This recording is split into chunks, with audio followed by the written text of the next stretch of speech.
कैसे हैं दोस्तों। आशा करते हैं आप सब बहुत अच्छे होंगे और आपकी पढ़ाई बहुत अच्छी चल रही होगी। आप देख रहे हैं एग्ज़ाम बूस्टर एडरी चैनल। मैं अनूप कुमार। जैसा कि आप जानते हैं, हम आपके लिए लेकर आते हैं सामाजिक विज्ञान के संबंधित महत्वपूर्ण प्रश्नों की श्रृंखला, जिसमें आज हम लेकर आए हैं सामाजिक विज्ञान कक्षा 10 भूगोल विषय के प्रश्नों को, जिसमें है अध्याय 1 का संसाधन एवं विकास। पढ़ेंगे।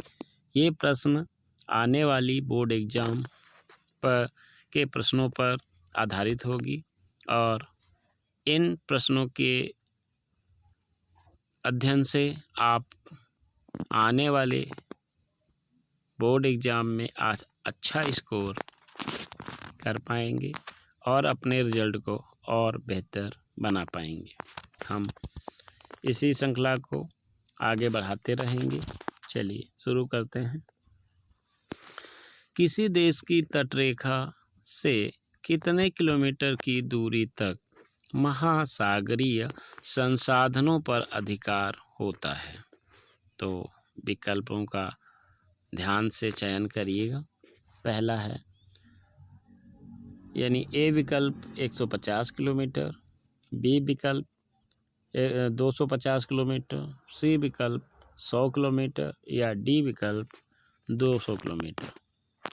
तो किसी भी देश की जो तटीय रेखा है उसको अपने महासागर के अंदर 200 किलोमीटर तक, कितने किलोमीटर? 200 किलोमीटर तक शोध तथा अन्य महासागरीय संसाधनों का उपयोग करने का अधिकार प्राप्त होता है। प्रश्न नंबर 2, सतत विकास की अवधारणा संयुक्त राष्ट्र पर्यावरण और विकास सम्मेलन में कब बनाई गई या अपनाई गई? 1992, 1972, 1997, 2006। तो विकल्प आपका सही हो जाएगा कि 1992। आपका विकल्प 1992 सही हो जाएगा। इसी क्रम में अगला प्रश्न देखेंगे। एजेंडा 21 का संबंध किससे है? यानी एजेंडा 21 है जिसे हम ओजोन क्षरण से या वैश्विक तापन से या जलवायु परिवर्तन से या सतत पोषण विकास के नाम से जानते हैं। तो इसके लिए विकल्प आपका डी सही हो जाएगा। कौन सा? डी विकल्प सही हो जाएगा, जिसे हम सतत पोषणीय विकास कहेंगे। इसी क्रम में अगला प्रश्न है, किस राज्य में खनिजों और कोयले के प्रचुर भंडार हैं? हम कहेंगे भारत का प्रायद्वीपीय पठार लगभग बहुत से खनिजों का भंडार है, जिसमें से जो कोयला है वह भारत के किस राज्य में अधिक मात्रा में पाया जाता है? जिसमें से बिहार, दूसरा विकल्प आपका झारखंड, तीसरा गुजरात और डी विकल्प आपका तमिलनाडु है। तो सही विकल्प का चयन करेंगे। इसमें से आपका विकल्प बी सही हो जाएगा, झारखंड। कौन सा? झारखंड सही हो जाएगा। इसमें कोयला प्रचुर मात्रा में यहाँ पर खनिजों में पाया जाता है, महत्वपूर्ण खनिज है। इसी क्रम में अगला प्रश्न है, भारत के कितने प्रतिशत भौगोलिक क्षेत्र पर मैदान है? आप कक्षा 9 में भारत का भौतिक धरातल में पढ़ भी चुके हैं इसको, और इसी क्रम में इस प्रश्न को दोबारा से हाई स्कूल में सम्मिलित कर लिया गया है। यानी 50% क्षेत्र पर, बी विकल्प 30% पर, सी विकल्प 43% पर या डी विकल्प 47% पर। तो सही विकल्प का चयन करिएगा कि भारत के भौगोलिक क्षेत्र में मैदानों का जो विस्तार है वो 43% है। कितना? 43% पर मैदानों का विस्तार है। अगला प्रश्न देखेंगे, भूमि की विशेषताओं में शामिल है, यानी भूमि की कौन कौन सी विशेषताएं हो सकती हैं। विकल्प ए सीमित क्षेत्र, बी अनासवान, सी गतिहीन या डी सभी। तो इसके लिए भी आपका चौथा विकल्प सही हो जाएगा, सभी। यानी भूमि का क्षेत्र सीमित होता है, ये अनासवान होती है, ये गतिहीन होती है, इसलिए ये इसके सभी विकल्प सही हो जाएंगे। अगला प्रश्न है, कृषि के लिए उपलब्ध भूमि के अंतर्गत किसे सम्मिलित किया जाता है। कृषि की उपलब्धता के आधार पर अगर हम देखें तो ए विकल्प चारागाह के रूप में, बी विकल्प बंजर भूमि के रूप में, सी विकल्प पड़ती भूमि के रूप में या डी विकल्प सभी के रूप में।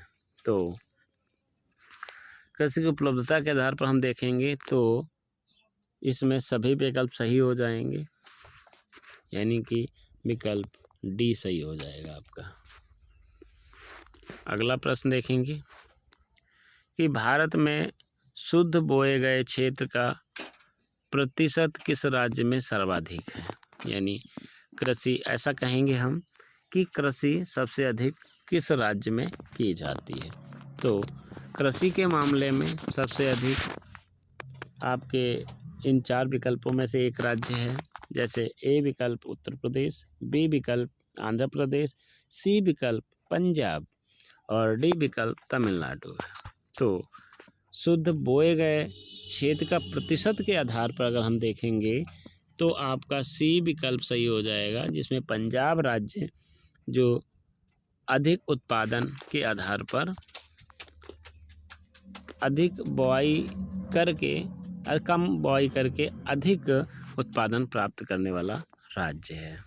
इसी क्रम में अगला प्रश्न है, जलोढ़ मिट्टी में किस की अधिकता होती है। ये क्वेश्चन 2022 में की बोर्ड एग्जाम परीक्षा में पूछा गया है। तो जलोढ़ मिट्टी में लगभग पोटाश, बी विकल्प चूना, सी विकल्प फास्फोरस और डी विकल्प सभी। यानी जलोढ़ मिट्टी में ये सभी पोषक तत्व प्रचुर मात्रा में पाए जाते हैं। प्रश्न नंबर 10 है, निम्नलिखित में से कौन प्राकृतिक उपहार है। ये क्वेश्चन बहुत ही महत्वपूर्ण है और ये 2018 परीक्षा में पूछा भी गया है। इस तरह से आप ध्यान रखेंगे, जैसे श्रम, पूंजी, भूमि, संगठन। तो इसके लिए सबसे महत्वपूर्ण जो प्राकृतिक उपहार है उसे हम भूमि कहेंगे। क्या कहेंगे? भूमि कहेंगे। भारत में वन भूमि का प्रतिशत क्या है? यानी भारत के पास वन कितने प्रतिशत क्षेत्र पर, यानी जो भूमि का क्षेत्रफल है उस पर वन कितने भूमि पर लगाए गए हैं। ए विकल्प 19.27%, बी विकल्प 18%, सी विकल्प 21.4% और डी विकल्प 20%। तो इसका सही विकल्प हो जाएगा आपका 21.4%। सही विकल्प को ध्यान में रखते हुए आप आगे बढ़ेंगे।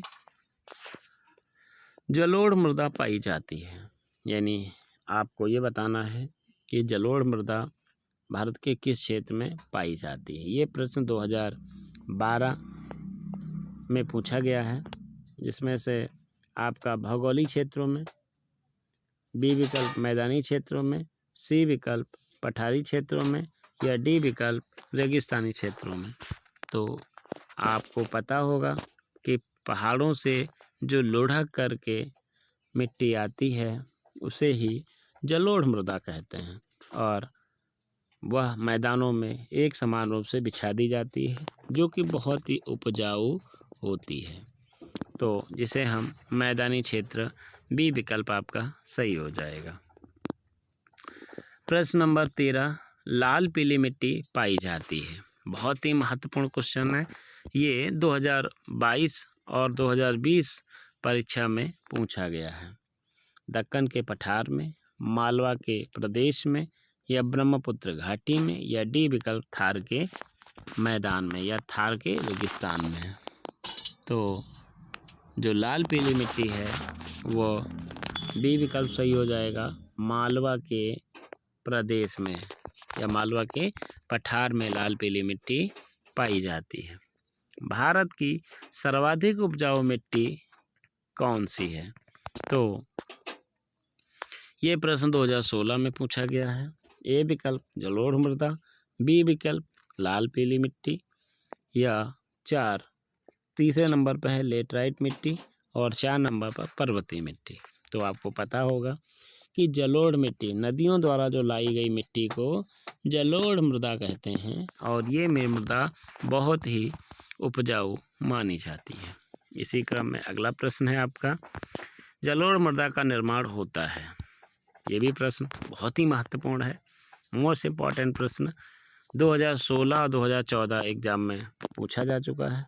जिसमें से ए विकल्प ज्वालामुखी विस्फोट से, बी विकल्प वायु से, सी विकल्प ग्लेशियरों से, और डी विकल्प नदियों से। तो इस विकल्प को ध्यान से पढ़िएगा क्योंकि यह 2 बार पूछा भी जा चुका है और आगे भी पूछे जाने की प्रबल संभावना बन रही है।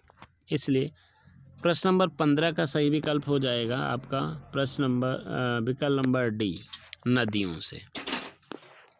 अगला प्रश्न है 16, काली मिट्टी का निर्माण होता है। बोर्ड एग्जाम के 2017 में पूछा गया है। काली मिट्टी का निर्माण वायु द्वारा होता है, बी विकल्प ग्लेशियरों द्वारा होता है, सी विकल्प ज्वालामुखी विस्फोट द्वारा होता है, या डी विकल्प नदियों द्वारा होता है। तो इसके लिए आप बताएंगे। जैसा कि आप जानते होंगे विकल्प प्रश्नों का जैसा का प्रचलन हो रहा है उस तरह से आपको उत्तर सरल होते हुए भी आपके दिमाग को पढ़ने का प्रयास किया जाएगा कि आप अपनी समझ के आधार पर इसका उत्तर कैसे कर पाएंगे। तो काली मिट्टी ज्वालामुखी के उद्गार के द्वारा बनती है और इसके लिए विकल्प आपका डी सही हो जाएगा, सी सही हो जाएगा, सी सही हो जाएगा। प्रश्न नंबर 16 के लिए सी विकल्प ज्वालामुखी विस्फोट के द्वारा काली मिट्टी का निर्माण होता है। इसी क्रम में प्रश्न नंबर 17 देखेंगे, कौन सी मिट्टी कपास उत्पादन के लिए अच्छी होती है। मोस्ट इम्पॉर्टेंट क्वेश्चन है। आप देख सकते हैं कितनी बार प्रश्नों की पुनरावृत्ति की गई है, 12, 13, 14, 15 और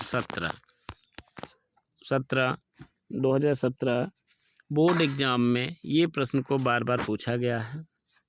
तो आप देखेंगे कपास की जो मिट्टी है कपास उत्पादन के लिए जलोढ़ मिट्टी, बी विकल्प लाल मिट्टी, सी विकल्प काली मिट्टी और डी विकल्प लेटराइट मिट्टी। तो कपास उत्पादन के लिए ये काली मिट्टी बहुत ही महत्वपूर्ण होती है। प्रश्न नंबर 18 देखेंगे, कौन सी मिट्टी चाय के लिए उपयुक्त होती है। कुछ इम्पोर्टेंट क्वेश्चन बने रहते हैं जो कि हर बार किसी न किसी ज़िले में बोर्ड एग्जाम में पूछे जाते हैं। जैसा कि ये पैटर्न क्वेश्चन है, चाय का उत्पादन ऐसा पूछ लेता है कि चाय का उत्पादन किस राज्य में होता है या किस क्षेत्र में होता है या भारत में चाय का उत्पादन कहाँ होता है। इसी तरीके से यहाँ पे पूछा गया है कि कौन सी मिट्टी चाय के लिए उपयुक्त होती है। तो पर्वतीय मिट्टी, बी विकल्प काली मिट्टी, सी विकल्प जलोढ़ मिट्टी और डी विकल्प लाल मिट्टी। तो इसका विशेष ध्यान रखेंगे और प्रश्नों को समझते हुए उत्तर देंगे, क्योंकि आपको पता है कि चाय की मिट्टी के लिए पानी की बहुत ज़्यादा उपलब्धता की आवश्यकता होती है और उसी के साथ साथ इनकी जड़ों में पानी भरना नहीं चाहिए, अन्यथा इनकी जड़ें सड़ जाती हैं और पौधा सूख जाता है। इसलिए पर्वतीय मिट्टी जो कि बारिश अधिक हो और इसकी जड़ों में पानी ना भरे।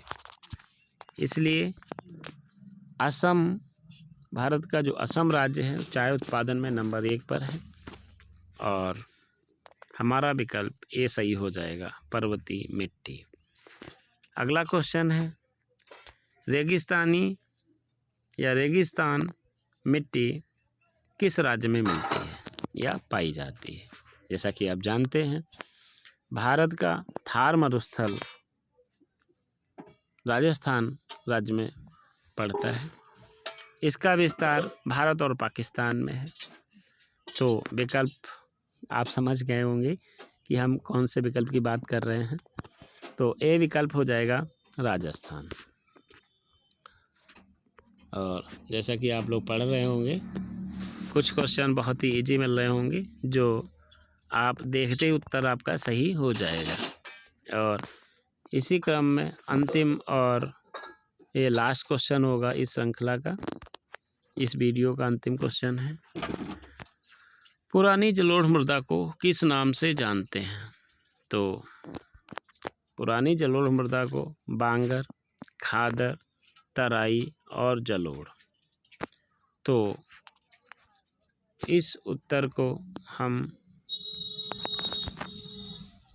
पहले भी पढ़ चुके हैं, जो कि कक्षा 9 में आप अपवाह तंत्र पढ़े होंगे। उसमें आपको बताया गया होगा कि बांगर मिट्टी जो है वो पुरानी जलोढ़ मिट्टी होती है। तो आपका ये विकल्प, आपका ए विकल्प सही हो जाएगा। इसी क्रम में अगर आपको हमारा ये वीडियो पसंद आ रहा हो तो एग्ज़ाम बूस्टर स्टडी चैनल को सब्सक्राइब करें, शेयर करें, लाइक करें और इसमें हो रही त्रुटियों को हमें बताएं कमेंट करके, तथा हम आपके उज्जवल भविष्य की कामना करते हैं। नमस्कार।